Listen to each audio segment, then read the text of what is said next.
네, 튀르키예라는 나라가 있죠.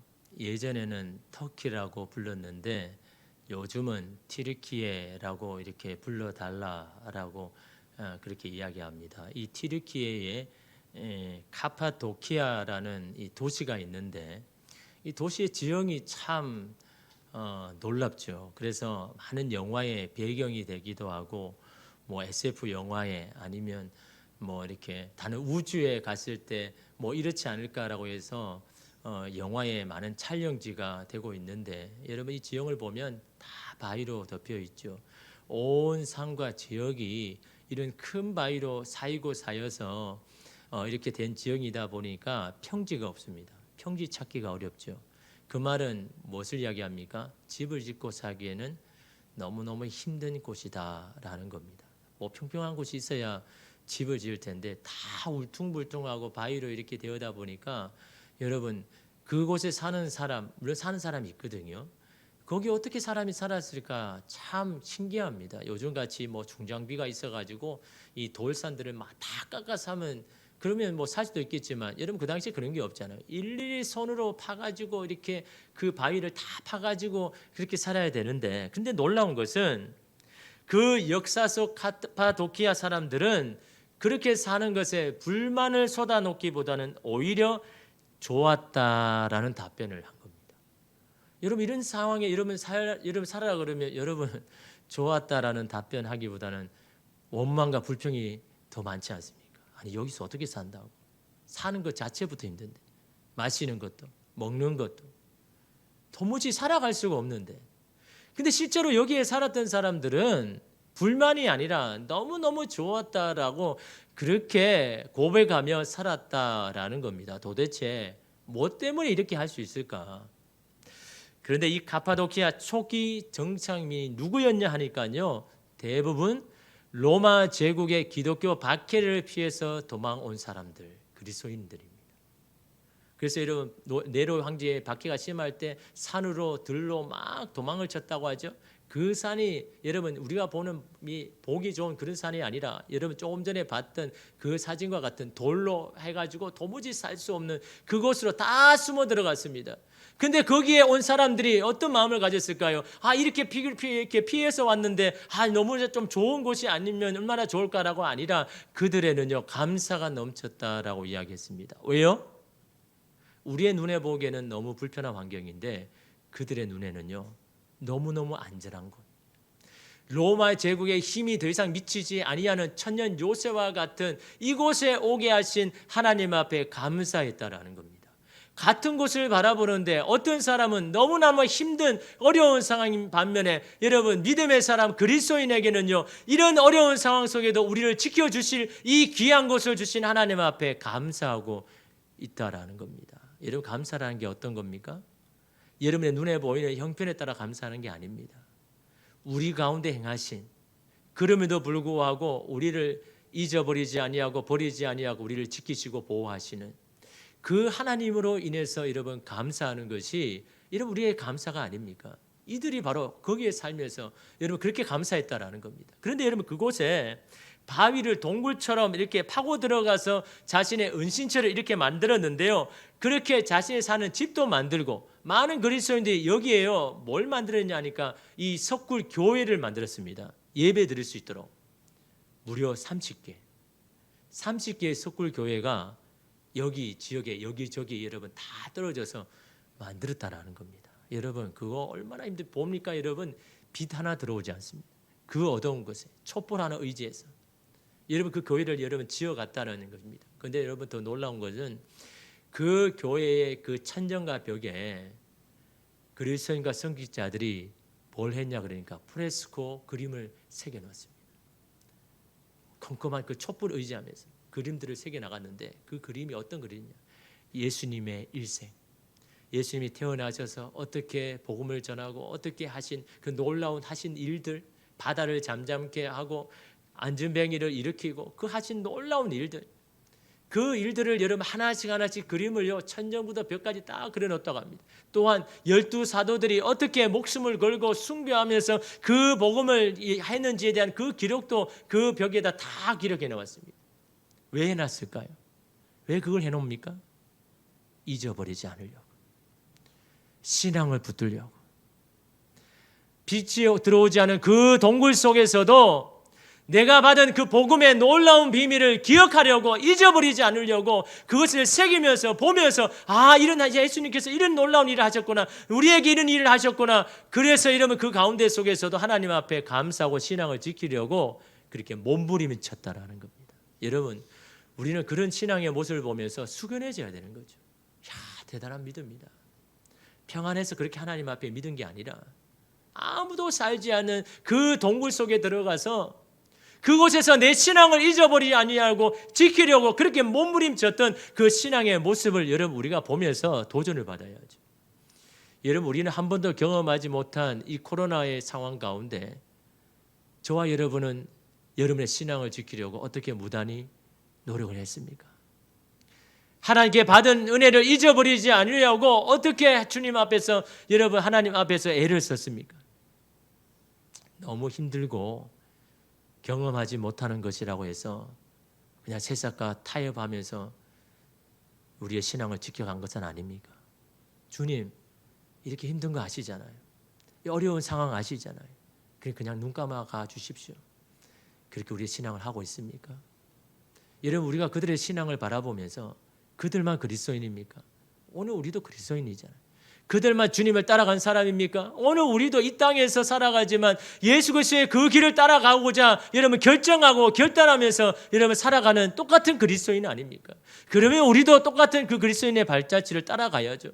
내 신앙 지키려고, 내 상황 형편 가운데도 내 신앙을 잊어버리지 않으려고 몸부림치는 여러분, 그 몸부림 가운데 자신들의 신앙을 다 지켜나간 여러분, 그 신앙의 선배들의 길을 우리가 따라가야죠.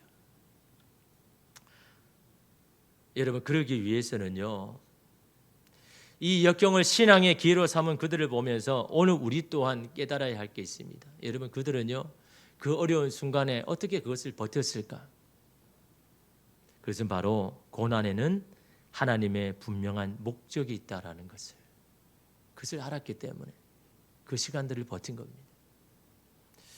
우리를 향한 고난에는 하나님의 분명하신 선하신 뜻이 있다라는 것, 또한 이것을 통해서 우리를 단련시키고 우리를 변화시킬 것이라는 분명한 목적이 있다는 것을 깨달았기 때문에, 자신도 모르게 죄악의 길로 가고 있다면 그것을 멈추게 하시는 것이 하나님의 고난의 이유다라고, 여러 번 사인을 주심에도 불구하고 고치지 아니하고 바꾸지 아니하려는 우리 안에 잘못된 습관과 습성을 이제는 끊게 하려는 뜻이 바로 이 고난 중에 있다라는 것을 깨달았기에, 하나님의 인도하심에 주저하고 있는 우리들을 강제적으로라도 고난을 통해서 바른 길로 인도하시는 것이 바로 하나님의 목적이라는 것을 알았기에, 그래서 여러분 그 고난의 길 가운데도 하나님을 바라보면서 여러분 그 길을 걸어갔지 않습니까? 여러분, 오늘 말씀 우리가 잘 아는 본문이죠. 이 구절을 들으면서 참 수긍하기 어렵습니다. 71절에 보니까 고난 당한 것이 내게 유익이라 이로 말미암아 내가 주의 율례들을 배우게 되었나이다. 고난 당한 것이 내게 유익이다라고 그렇게 고백합니다. 제 둘째 아들이 제가 설교를 해놓은 본문을 딱 보더니, 제목이 보더니 고난이 유익한 이유라는 제목을 하면서, 아버지 사입이 아닙니까? 아니 고난이 고난이지 무슨 그게 유익입니까? 저는 그 고난 안 원합니다. 야, 그건 내 말이 아니라 하나님의 말씀이야. 고난이 내게 유익이다. 고난 그냥 고난이잖아요. 그냥 아픔이 아픔이잖아요. 그냥 슬픔이 슬픔이지 않습니까? 아무리 그게 내게 유익이다라고 할지라도 그 고난 당한 것을 내게 유익이라고 말할 사람이 얼마나 있을까? 그럼에도 불구하고 왜 이 시편 기자는 고난 당하는 것이 내게 유익이라고 말하고 있을까? 도대체 그 마음 속에 있는, 그 마음을 가지고 있는 것이 무언가라는 것을 여러분 우리가 깨달아야죠. 고난의 목적이 없다라고 생각하면요, 그것은 그냥 고난이고 의미 없는 시간입니다. 고난이 목적이 있다고 생각하니까 그 고난을 바라보는 우리의 태도와 우리의 반응이 달라지는 겁니다. 목적이 있는데 여러분 그 고난을 우리가 피하고 도망합니까? 매번 올 때마다 도망칩니까?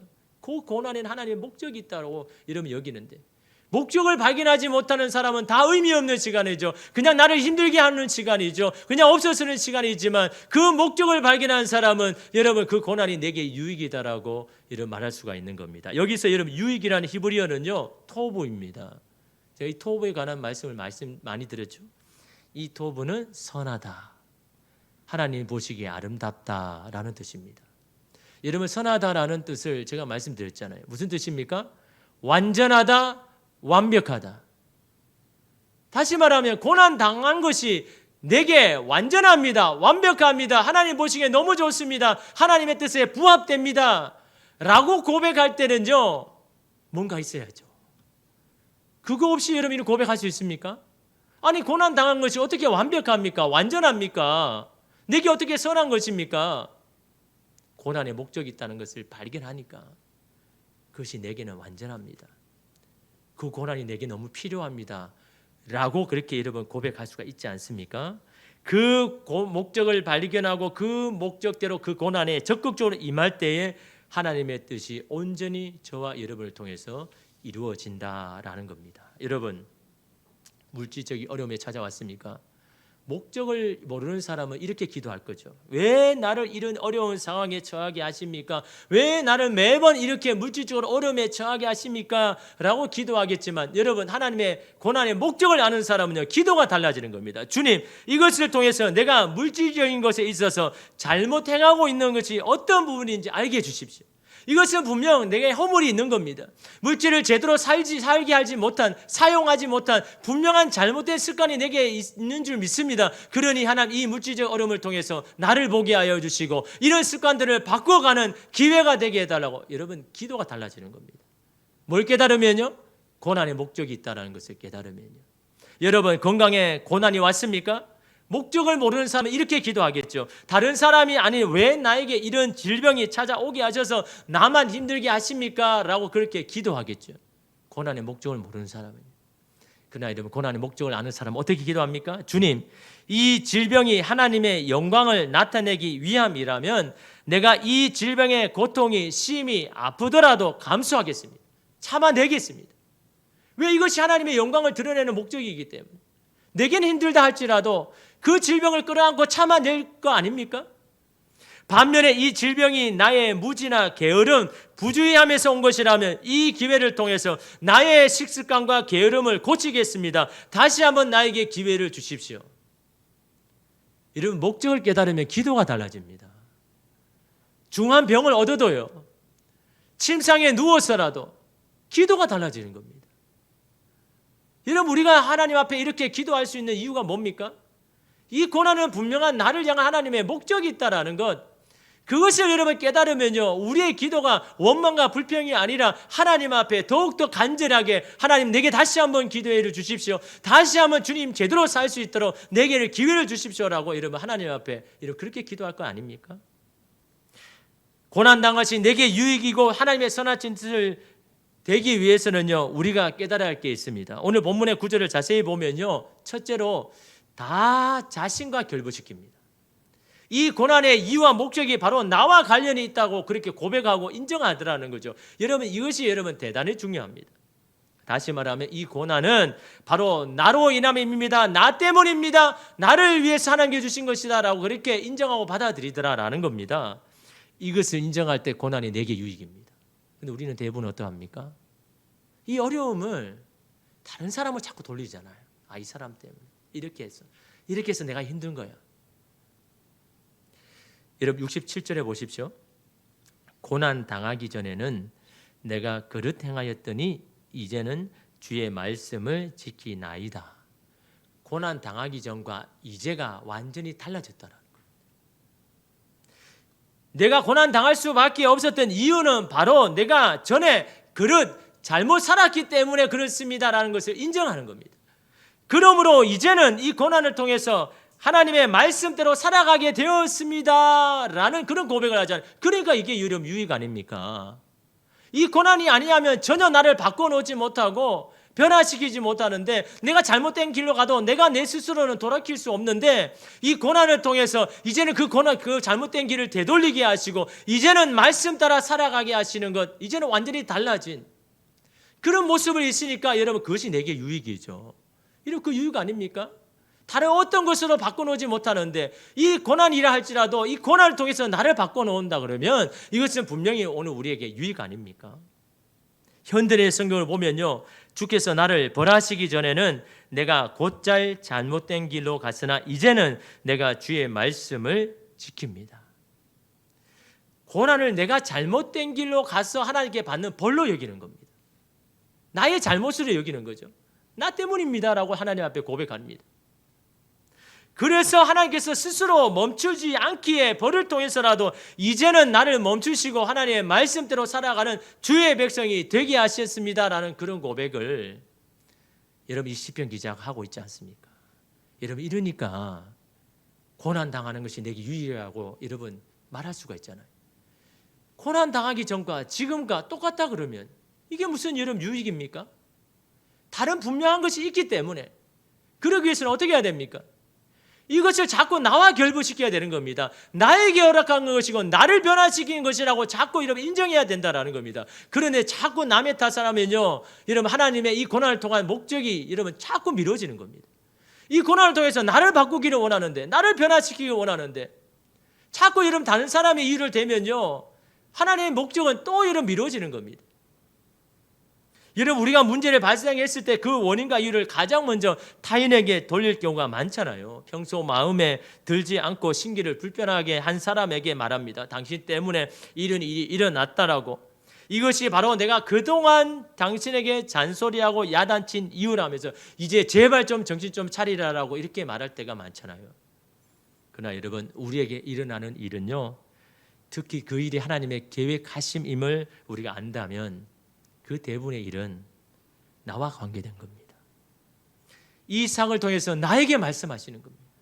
내 자신을 보게 하시고 나의 습성과 언어와 행동을 돌아보게 하시는 것이 바로 하나님의 이 고난을 통한 목적이라는 것을 여러분, 우리가 깨달아야 되는 겁니다. 상대방을 바꾸어 놓는 것은 하나님이 그 사람에게 직접 하실 겁니다. 그에게 임한 고난을 통해서 그 사람을 바꿔 놓으시겠죠. 그러나 내게 일어난 것은 바로 나를 바꾸시는, 나를 새롭게 하시는, 나를 올바른 길로 가게 하시는 하나님의 목적과 뜻이라는 것을 우리가 먼저 인정해야 된다는 거죠. 그것을 통해서 우리가 배워야 할 것이 분명히 있다는 겁니다. 예수님 또 뭐라고 이야기합니까? 고난을 통해서 내가 순종을 배웠다고 이야기합니다. 히브리서 5장 8절 10절에 보니까 그가 아들이시면서도 받으신 고난으로 순종함을 배워서 온전하게 되셨은즉 자기에게 순종하는 모든 자에게 영원한 구원의 근원이 되시고 하나님께 멜기세덱의 반차를 따른 대제사장이라 칭하심을 받으셨느라. 이 고난을 통해 순종을 배우심으로 대제사장이라는 칭호를 받았다라고 그렇게 이야기합니다. 여러분, 예수님이 죄가 있으셔서 고난을 받고 순종을 배운 것이 아닙니다. 전혀 죄를 범하지 않고도 친히 고난을 받으신 이유가 뭡니까? 순종이라는 이 과정을 친히 경험하기 위하여서. 사람이 하나님의 말씀을 순종하기 위해서는 이런 고난이라는 과정들이 있어야 된다는 것을 몸소 깨닫고 체험하고, 그래서 이것을 친히 가르치기 위하여서 여러분, 이 고난을 통해서 순종을 배우셨다라고 말씀합니다. 여러분, 예수님께서 고난을 통해서 순종을 배우셨다 그러면요, 오늘 우리는 어떻게 해야 됩니까? 우리도 당연히 여러분 배워야죠.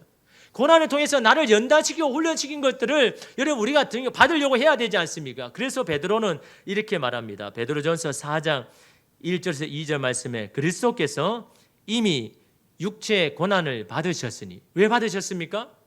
순종을 배우기 위하여서.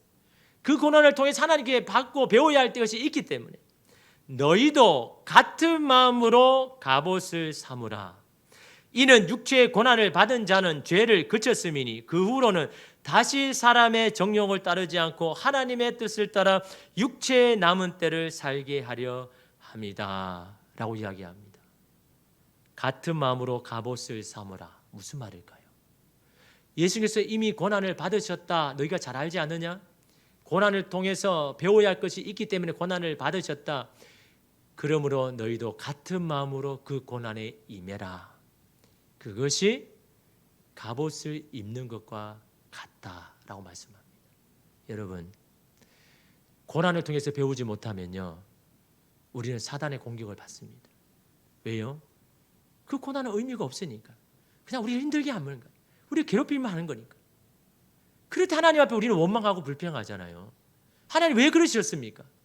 왜 지금은 나를 안 도와주십니까? 왜 지금은 나를 떠났습니까? 하나님에 대한 불신과 원망의 마음만 여러분 계속 크지 않겠습니까? 그때 사단이 쏘는 불화살에 우리는 다 맞아서 마음이 상처가 나고 이리저리 다 깨어지고 믿음은 흩어져 버릴 텐데, 같은 마음으로 예수님께서 왜 고난을 받으셨는지에 대한 그 목적을 깨닫고 나도 그렇게 그 고난에 임하는 마음을 가질 때 갑옷을 입는다라는 겁니다. 내 믿음이 지켜진다는 겁니다. 내 신앙을 지킬 수 있다라는 겁니다. 그러면서 뭘 깨달았습니까? 육체의 고난을 받은 사람은 죄를 그칠 거다. 하나님 목적이 뭡니까? 고난을 주시는 목적이 뭡니까? 죄를 그치는 겁니다. 그런데 왜 그치게 합니까? 그 다음이 중요하잖아요. 그 후로는 다시 사람의 정욕을 따르지 않고 하나님의 뜻을 따라 육체의 남은 때를 살게 하십니다. 이제 남은 인생 육체에 따라 살지 말고 하나님의 말씀대로 살라고. 오늘 저와 여러분에게 인생의 후반전을 주신 이유가 뭡니까? 큰 어려운 가운데도 그 가운데도 하나님 우리를 건져주신 이유가 뭡니까? 그래서 우리의 모든 습관을 바꾸고 여러분 중단하게 하시는 이유가 뭡니까? 이제는 남은 인생, 많지 않은 인생, 정욕에 따라 살지 말고 사람에 따라 살지 말고 하나님에 따라 살라라고. 하나님의 말씀 따라 살라라는 것이 여러분 하나님의 목적이고 하나님의 이유 아닙니까? 여러분 오늘 우리가 당한 고난들을 돌아봐 보십시오. 무엇 때문에 받았습니까? 무슨 이유입니까? 왜 하나님께서 그 어려운 가운데 건져주셨습니까? 왜 우리가 죽을 수밖에 없는 그 질고의 그 순간 가운데 우리를 고쳐주셨습니까? 하나님의 이유와 목적이 있는 겁니다. 이제는 이대로 이전처럼 살지 말고 너의 모든 옛 모습, 옛 부대는 벗어 던지고 이제는 하나님 앞에 새 포도주를 받을 수 있도록 새 부대로 살아가라 하시는, 이제는 하나님의 말씀대로 살아가라는 여러분 하나님이 주신 기회로 여기고 여러분 그 고난을 맞이해야 되지 않습니까? 그것이 여러분 하나님이 주신 목적 아닙니까? 주님, 내가 그런 인생을 살 수 있도록 다시 한번 내게 기회를 주십시오 라고 주님 앞에 여러분 그렇게 기도해야 되지 않습니까? 그러므로 우리는 하나님 앞에 어떻게 해야 됩니까? 주님, 이 시를 통해서 내가 알아야 할 것이 무엇입니까? 내가 하나님이 원하지 않는 다른 뜻을 구하고 있지 않습니까? 하나님이 원하시는 방향과 전혀 다른 곳으로 나아가고 있지 않습니까? 나의 분노와 언어와 행동이 하나님의 뜻을 이루지 못하고 있음에도 불구하고 모른 채 살아가고 있지 않습니까? 그것을 보게 하셔서 철저히 깨달아 회개하여 주셔서 나를 온전히 변화시켜서 이제는 하나님의 말씀 따라 사는 새로운 인생 살게 해 주십시오라고 여러분 주님 앞에 그 고난 중에 여러분 기도해야 되지 않습니까? 오늘 시편의 기자의 고백, 그 고백 아닙니까? 고난 당한 것이 내게 유익입니다. 이제 주의 율례를 제대로 배우고 그 말씀 따라 살아가게 되었으니 이것이 얼마나 큰 하나님의 은혜입니까? 라는 것을 그 고난 중에 이 시편 기자가 고백하고 있다는 겁니다. 오늘 우리가 그런 고백을 할 수 있어야죠. 여러분 신앙의 성장이라는 성숙이라는 게 뭘까요? 바로 그런 고백을 할 수가 있는 겁니다. 고난 당하는 중에도 여러분 하나님 앞에 그것이 유익이라고 말할 수 있는 사람, 그 사람이 여러분 신앙에 성숙한 사람 아닙니까? 작은 것에도 원망하고 불평하고 그렇게 내 마음대로 해주신 아니 하나님 앞에 원망하고 불평하는 것은 아직까지 어린아이 신앙 아닙니까? 그리 아니하실지라도 하나님의 목적을 깨닫고 그 고난 앞에 설 수 있는 사람, 여러분 그 사람이 성숙한 사람 아닙니까? 두 번째로 여러분 우리가 고난의 유익이 될 수 있는 것은요, 이런 고백을 할 수 있어야 됩니다. 68절에 보니까 주는 선하사 선을 행하시오니 주의 율례대로 나를 가르치소서. 주는 선하십니다. 그래서 선을 내게 행하십니다. 이 고백이 여러분 언제 고백입니까? 고난 중에요. 평안할 때가 아닙니다. 좋을 때가 아닙니다. 가는 길이 캄캄할 때. 그럼에도 불구하고 주님은 선하십니다. 주님은 내게 선한 일들을 행하셨습니다. 여러분 오늘 우리가 이런 고백을 할 수 있으면 얼마나 좋을까요? 하나님은 내게 실수하지 아니하시는 분이십니다. 주님은 완전하신 분입니다. 나는 허물과 실수를 많이 하지만 하나님은 우리의 인생 가운데 실수하지 아니하시는 분입니다라는 그런 고백을 우리가 할 수 있다면 여러분 이 고난이 정말로 우리에게 유익 아닙니까? 최용덕 씨가 작곡한 하나님은 실수하지 않으신다라는 찬양이 있습니다. 이 찬양은요 굉장히 오래됐죠. 이 찬양은 오버톤이라는 외국의 그리스도인 시인이 지은 시에다가 곡을 붙였습니다. 이 최용덕 씨가 이 가사를 볼 때 너무너무 자기의 지금 상황과 형편에 너무 똑같은 겁니다. 그 가사를 보면서 나도 이런 고백을 좀 해야 될 텐데, 이런 마음을 주님 앞에 올려드려야 될 텐데 라는 그런 마음으로 여러분 이 찬양의 곡을 썼거든요. 가사를 보니까요, 내가 걷는 이 길이 혹 굽어 도는 수가 있어도 내 심장이 울렁이고 가슴 아파도 내 마음속으로 여전히 기뻐하는 까닭은 하나님은 실수하지 않으심일세. 내가 세운 계획이 혹 빗나갈지 모르며 나의 희망 덧없이 쓰러질 수 있지만 나 여전히 인도하시는 주님을 신뢰하는 까닭은 주께서 내가 가야 할 길을 잘 아심일세. 어두운 밤 어둠이 깊어 날이 다시는 밝지 않을 것 같아 보여도 내 신앙 부여잡고 주님께 모든 것 맡기리니 하나님을 내가 믿음일세.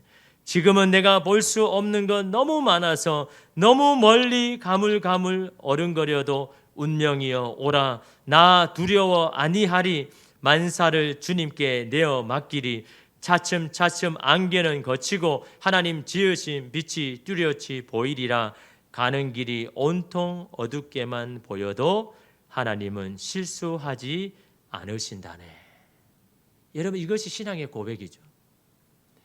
여러분 이 최용덕 씨가요 예전에 대구에서 또 그래서 이 찬미라는 음악 선교단을 조성하고 많은 전국으로 돌아다니면서 집회를 하면서 얼마나 많은 일들을 했습니까? 그런데 그런 한창일 때 그 일을 그만둬야 할 일이 생겼습니다. 모든 것을 접어야 할 순간이 왔습니다. 그것은 바로 건강이 악화되었어요. 더 이상 아무것도 할 수 없을 때 목소리가 나오지 않았습니다. 그래서 깊은 두메 산골에 들어갔습니다. 아무도 없는 곳에. 그곳에서 얼마나 여러분 마음이 답답했습니까? 6년 동안 목소리가 나오지 않습니다. 그 산골에서 여러분 6년 동안 여러분 거기에 있는데요, 얼마나 마음이 속상할까요? 한창 하나님께 붙들려 가지고 여기저기 막 사역할 때는 하나님이 나와 함께 하시는 것 같고 내게 힘을 주시는 것 같고 내 일에 동행하는 것 같고 얼마나 기쁨으로 그 사역을 감당했는데 여러분 건강을 한번 딱 치니까요 마음이 여러분 달라지는 겁니다. 그 하나님 어디 갔습니까? 그 하나님 왜 나를 안 고쳐주십니까? 그 하나님 나를 왜 이렇게 내버려 두십니까? 라고 하는 그 산골에 여러분 그런 마음 왜 안 가졌겠습니까? 그런데 이 시를 보면서 이 신의 이 고백이 오늘 내가 고백이 될 텐데, 가는 길이 막 굽어치고 안 보여도 하나님을 실수하지 아니하시고 내가 가야 할 길을 아시는 분이 하나님이시라는 것, 그것 때문에 내가 기뻐하고 그 하나님을 신뢰할 수 있는 까닭이 바로 주님이 나의 하나님이 되신다라는 그런 고백을 할 수 있다면 얼마나 좋을까. 그렇다면 이 고난 앞에 두려워서 도망하지 않을 것인데 당당히 앞에 서서 담대하게 이 고난을 맞이할 건데, 이 고난 속에 나를 바꾸시고 나를 새롭게 하실 하나님의 놀라운 목적을 이룰 것인데, 하나님을 선하신 분이라는 것을 주님 앞에 고백할 텐데 라는 그런 마음으로 여러분 이 찬양의 곡을 지었습니다. 여러분 오늘 우리도 이런 고백을 주님 앞에 올려드리기를 여러분 주님 앞에 결단해야죠. 그러기 위해서는요 주님이 선하시다라는 것을 우리가 인정해야 됩니다. 저와 여러분을 향한 하나님의 놀라운 계획을 가지고 계심을 믿어야 되는 겁니다. 그럴 때 여러분 우리가 이런 고백을 주님 앞에 올려드렸지 않습니까? 그런 하나님의 목적을 깨닫고 이 고난 앞에 주님 나를 바꾸어 주십시오. 나를 변화시켜 주십시오. 나에게 다시 한번 하나님 기회를 주신다 그러면 이제는 사람의 정욕에 따라 사는 것이 아니라 하나님의 말씀대로 살아가는 그런 사람이 되겠습니다라고 주님 앞에 이러면 기도는 기도를 올려드리겠지요. 여러분 오늘 시편의 기자의 이 고백이요 바로 그런 고백입니다.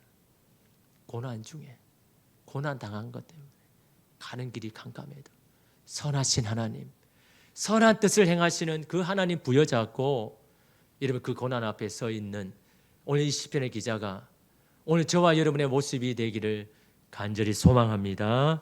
기도하겠습니다.